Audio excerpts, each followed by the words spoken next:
Nikolai Valuev, connu dans le monde entier sous le nom de la Bête de l'Est, est un nom qui reste gravé dans l'histoire de la boxe pour des raisons qui vont au-delà de ses exploits sportifs. Son physique imposant, avec une taille de 2 mètres et 15 cm et un poids de plus de 150 kg, en faisait une figure extraordinaire, presque irréelle. Imaginez un boxeur si grand et si redoutable qu'il sortait tout droit d'un mythe. Aujourd'hui, je vais vous raconter l'incroyable histoire, l'histoire de Nikolai Valuev, à la Bête de l'Est, un géant qui a marqué la boxe d'une manière inoubliable. Mais attention, ce que vous découvrirez à la fin vous laissera bouche bée, ne le manquez pas. Dès le début, Valuev a attiré l'attention non seulement par sa taille, mais aussi par la façon dont il a su tirer parti de cet avantage sur le ring. Sa présence intimidante et sa capacité à dominer l'espace à l'intérieur du ring lui ont donné un style unique qui l'a distingué du reste des concurrents.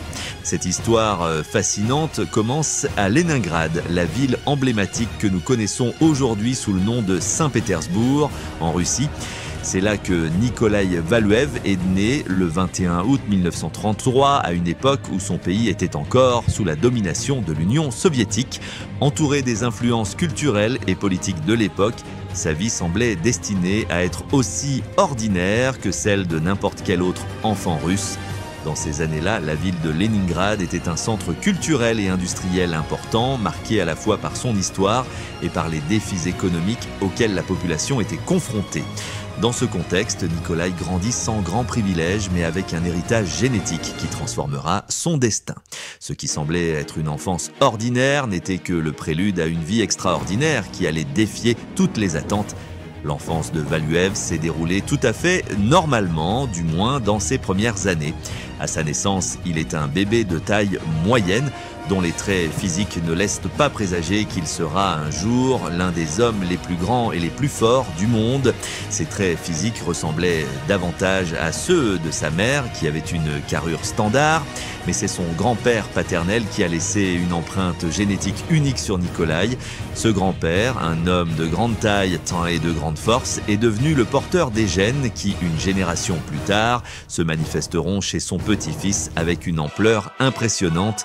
Cependant, durant les premières années de Nikolai, personne n'aurait pu imaginer l'étonnant changement physique qui allait se produire.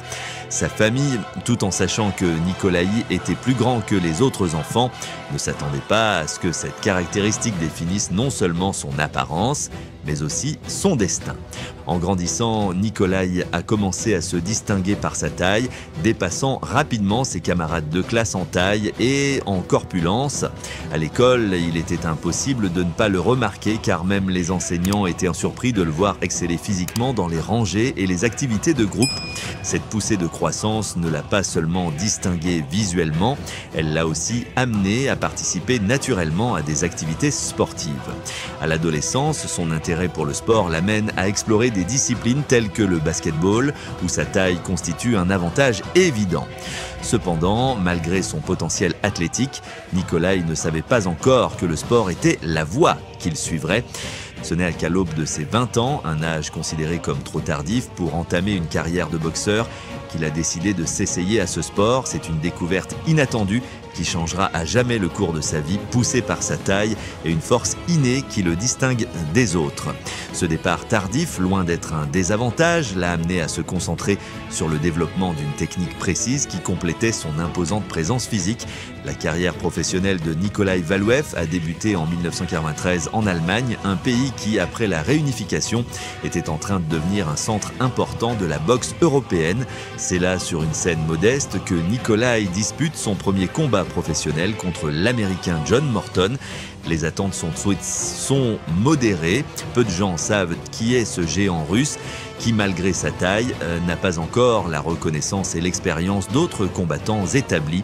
Pourtant, dès le premier instant, Valuev fait une impression durable.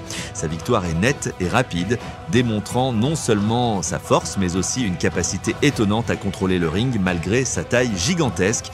Ce combat marque le début d'une carrière fulgurante. Le géant russe, qui était jusqu'alors inconnu en dehors de son pays d'origine, devient presque immédiatement une sensation. Les médias commencent à parler de lui comme d'une curiosité et d'un phénomène, tandis que les amateurs de boxe attendent avec impatience de voir comment sa carrière va évoluer. La nouvelle de l'arrivée d'un boxeur hors du commun s'est rapidement répandue, attirant l'attention des médias et des amateurs de sport du monde entier. Au cours de ses premières années en tant que professionnel, Valuev se bat fréquemment, accumulant les victoires qui renforcent sa réputation. En janvier 1959, il remporte l'un de ses premiers grands succès en étant couronné champion professionnel de Russie après avoir battu Alexei Oken dans sa ville natale de Saint-Pétersbourg. Ce titre marque le début d'une série de succès qui vont asseoir sa place dans la boxe internationale. L'année 2000 a été particulièrement importante pour la carrière de Valuev. Le 6 juin de cette année-là, il remporte le titre de la Pan Asian Boxing Association, PABA, ce qui le place dans le collimateur des grandes ligues de boxe. Au cours de cette période, Nikolai Valuev prend une décision cruciale pour son développement en tant qu'athlète. Il commence à s'entraîner sous la tutelle du célèbre entraîneur arménien Manvel Gabrielian. Sous sa direction, Nikolai affine sa technique et apprend à tirer le meilleur parti de son physique. Ce partenariat porte rapidement ses fruits puisque en juillet 2004, il devient champion intercontinental des poids lourds de la WBA en battant le Nigérian Richard Bango. Par chaos technique, cette victoire marque un tournant dans sa carrière car elle le positionne comme un prétendant sérieux aux titres mondiaux, attirant ainsi l'attention du monde de la boxe. Le point culminant de la carrière de Valuev a eu lieu en décembre 2005 lorsqu'il a affronté John Ruiz pour le titre mondial WBA des poids lourds. Le combat a été serré, mais Valuev en est sorti vainqueur, devenant ainsi le premier Russe de l'histoire à détenir ce titre. Cet exploit marque non seulement un avant et un après dans sa carrière, mais cimente également sa place en tant que figure historique de ce sport. 3 ans plus tard, en 2008, il retourne affronter Ruiz et le bat à nouveau pour réaffirmer sa domination dans la division des super lourds. Bien que son style soit critiqué par certains, qui le considèrent comme prévisible ou dépendant de sa taille, Nikolai prouve à de nombreuses reprises qu'il possède une technique efficace qui lui permet de rester compétitif au plus haut niveau. Malgré ses succès, la carrière de Valuev a également connu des hauts et des bas. En 2007, il subit sa première défaite professionnelle en perdant son titre face à Ruslan Chagaev dans un combat où certaines de ses limites techniques ont été mises en évidence. Cependant, Nikolai ne s'est pas laissé abattre par ce revers et a continué à se battre jusqu'en 2009 lorsqu'il a affronté le Britannique David Haye. Lors de ce combat, Haye le surclasse en vitesse et en technique et lui ravit le titre dans ce qui sera le dernier combat professionnel de Valuev. Après cette défaite, Nikolai décide de se retirer de la boxe, mettant fin à une carrière qui, bien que brève par rapport à d'autres grands de ce sport, a laissé une marque indélébile. Au-delà de ses défaites, l'héritage de Valuev s'est construit en partie sur ses knockouts mémorables.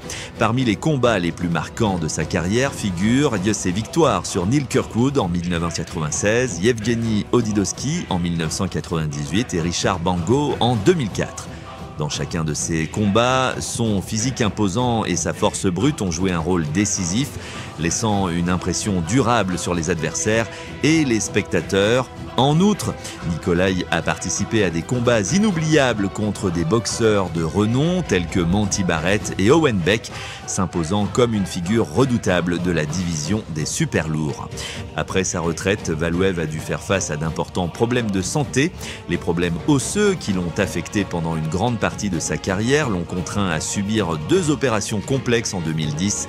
À cette époque, les frères Klitschko, qui dominent la division des poids lourds, ont tenté d'organiser un combat contre lui en lui proposant un contrat de plusieurs millions de dollars. Cependant, des blessures l'ont contraint à décliner l'offre, mettant fin à toute chance de retour sur le ring.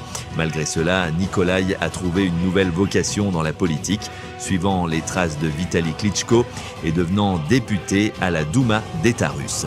Dans l'une de ses interviews les plus révélatrices, Valuev a avoué qu'il ne s'était jamais senti tout à fait fait pour la boxe, se décrivant comme une personne trop douce pour un sport aussi compétitif et brutal. Cependant, son impact sur la boxe est indéniable. Sa carrière a inspiré des générations de boxeurs et de fans, et son héritage en tant que l'un des champions les plus imposants de l'histoire reste gravé dans la mémoire de ceux qui ont assisté à sa carrière. Voici comment Nikolai Valuev est passé du statut de géant du ring à celui de légende inoubliable de la boxe. Si vous avez aimé cette histoire et que vous souhaitez découvrir d'autres récits étonnants sur ce sport, abonnez-vous à la chaîne, allumez la petite cloche et rejoignez notre communauté. Il y a toujours quelque chose d'extraordinaire qui vous attend ici.